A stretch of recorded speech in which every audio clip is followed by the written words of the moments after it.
So this week I just got back from an adventure. I did this Petite Train du Nord, French for the little train of the north. How many of you have done this in Quebec? A portion of it or the whole thing? Okay, good. So I did this with my good friend Peter. So this is a 234-kilometer bike ride. So it's an old train tracks in Quebec that was converted to a bike trail. And me and my friend Peter, we were able to do this in 3 days. So we're biking like average of 80 kilometers a day. And it's just beautiful. If you haven't done it, I encourage you to go and do it, even just a portion of it. There's beautiful scenery there in Quebec. But after 3 days, I was like struggling. You know, I'm not that young anymore, so I was having body aches and pains. And another thing is that I was like struggling also with pride. You know, if you see there in the picture there, every kilometer there's a post. So I purposely took a picture of that under the 50-kilometer post because, you know, it's a milestone for me to be able to do this on my 50th birth year, right? And and the thought that I was like coming into my mind was like, see how physically fit you are? You know, other people your age won't be able to do this. I was like struggling with pride. Another thing is, if you remember, Monday and Tuesday, the weather forecast was thunderstorm. So I was like praying, Lord, give us good weather. And after 3 days, we didn't get wet. And you know what I was like thinking? See how I'm the favorite of God. I'm so special. You see how powerful my prayer is? You know, it stopped the rain. You see my ego is kind of inflating. And ego, it's an acronym for easing God out. It's easing God out and putting myself in the place of God. And instead of attributing to God the glory, I attribute that glory to myself. That's why I was struggling with pride. And there's different manifestations of pride, like wanting to seek the attention of people, wanting to be better than others. Also, couldn't handle constructive criticism, and also being critical over other people when we see the shortcoming and not seeing our shortcoming, okay? And another thing is also not being teachable, thinking that I know everything, I don't need to learn anymore, okay? So how many of you could identify with that? How many of you here struggle with pride? Okay, so for those who did not raise their hands, I forgot to tell you, I forgot to tell you that those who think that they're already humble is a sign of pride. So we're all in the same boat here. Okay, so pride, right? And for me, this is a hard homily to preach because before I preach to you, I must preach to myself. I struggle with this, right? But all of us are called to humility. Okay? In 1 Peter chapter 5, verse 5, it says there, all of you, I include myself in that, clothe yourselves with humility toward one another. For God is opposed to the proud, but gives grace to the humble. If God is calling us to be humble, of course He needs to help us. He's giving us all the graces that we need to remain humble. But He only gives the grace to the humble. Okay? That's why we need to stay humble so that we will be able to receive the graces that God wants us to have. And pride is insidious. Okay? It proceeds in a very subtle and gradual way. And then when we fall to the temptation of pride, we see the harmful effects of that to us and to others, and also to God. Right? And God knows when we're already being prideful, and He knows how to humble us, okay?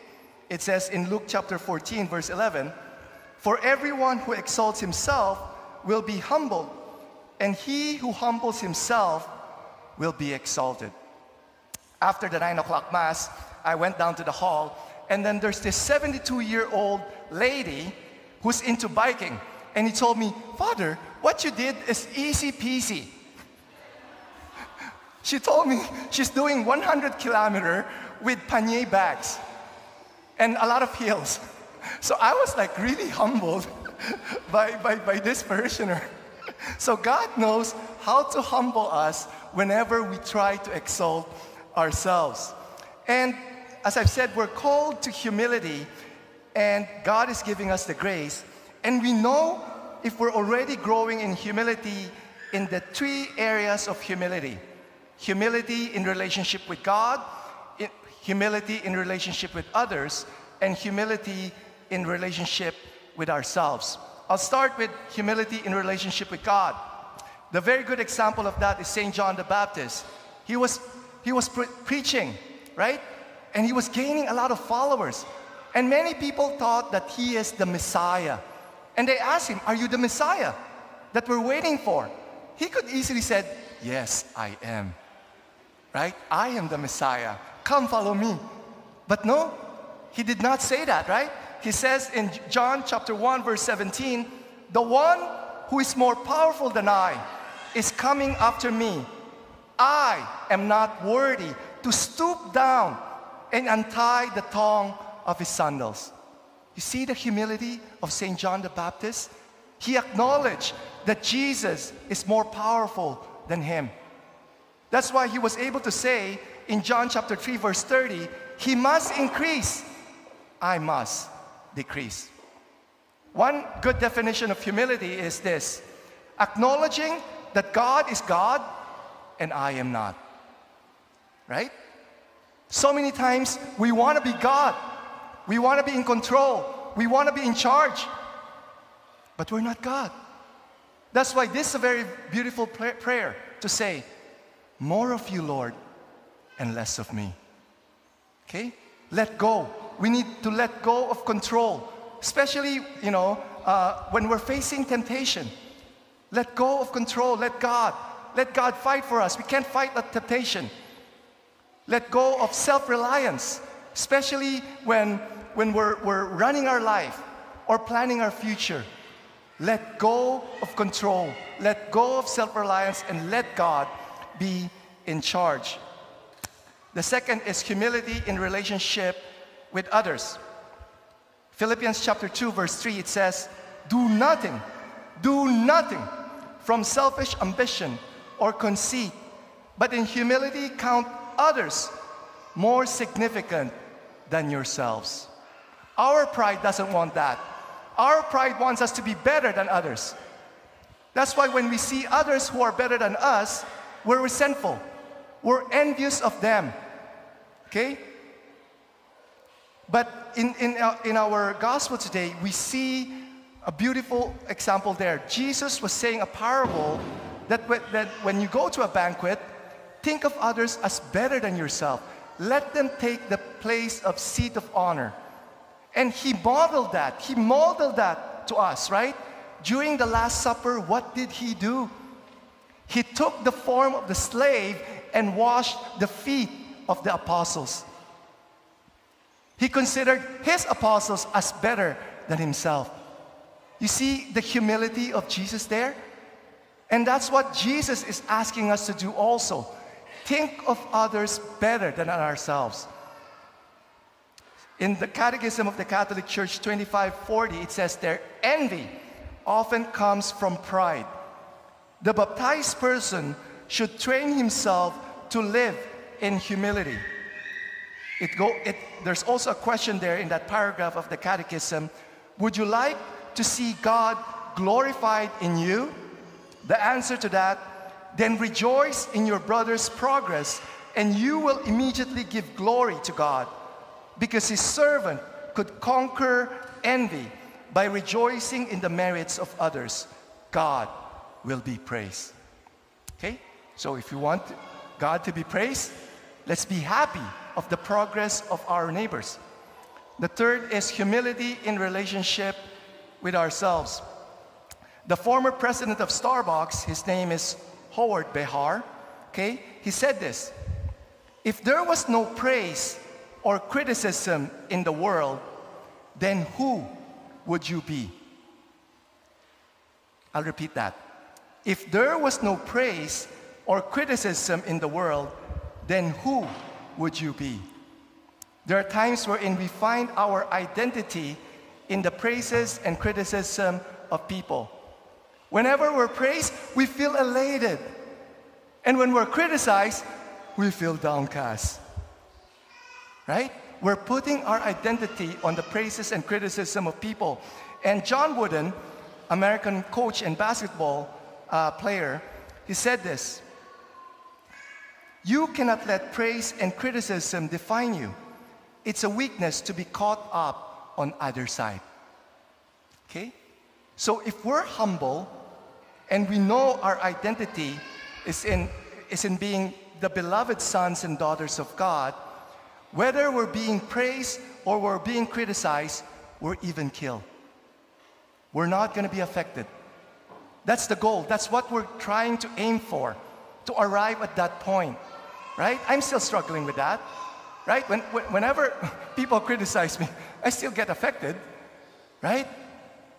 And that's why, here at St. Mary's, we're doing this Encounter School of Ministries, and the first quarter will start this September 6th. And the first quarter talks all about identity. Okay, I really encourage you to come. It's Tuesday from 6:30 p.m. to 9:30 p.m. Come for the first few weeks, no obligation. If you decide to really join, then the last time to register is on October 11. Okay? But we need to be grounded in our identity as beloved sons and daughters of God. And when we're humble enough, as I've said, we will not be affected whether people praise us or criticize us. We're all called to greatness. I don't know if you believe that. Do you believe that we're all called to greatness? Yes or no? Yes, we're all called to greatness. But greatness comes with humility. In our first reading today, it says there, the greater you are, the more you must humble yourself. So you will find favor in the sight of the Lord. For great is the might of the Lord, but by the humble, He is glorified. Okay? As I've said, God is giving us the graces that we need to be humble. But St. Bernard of Clairvaux used this analogy of a river. You know the river, right? The water of the river goes from upstream to downstream. It never goes the other way around. And he said this: the river of grace cannot flow uphill, up the steep cliff of the proud person's heart. Grace comes from top to bottom. So that the more that we're humble, the more that we will receive the graces to grow in our humility in relationship with God, others, and ourselves. And when that happens, God will be able to use us for His greater glory. And we will achieve so many great things. But we need to remember, humility is the path to greatness.